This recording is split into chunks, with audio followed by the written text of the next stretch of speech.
A bar plot allows us to aggregate the categorical data based off some functions like sum, mean, median, max, etc. By default, it will return the mean. This is similar to the group by function in pandas. So if you are using a pandas library and you want to find out the mean of different categories of data, you can use a group by function and use the mean function with that. However, if you want to visualize that data for each of the categories in a column, we can use a bar plot. So for a bar plot, we can use sns.barplot, pass in your data, which is tips.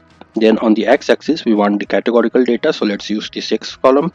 And on the y-axis, we want the total bill column. So let's plot this.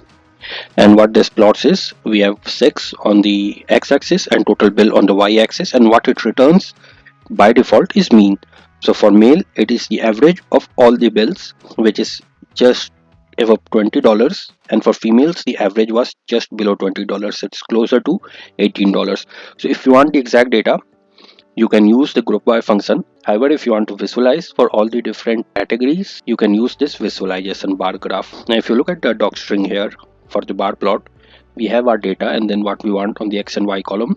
Then we have a hue parameter as well. If you want to separate it by another category, we have hue for that. Then we have an estimator parameter, which is by default given as mean. So let's, in place of mean, you want to see the total bill for both male and female. You can pass in the sum function under the estimator parameter, and this will return the sum of the total bills for male and female.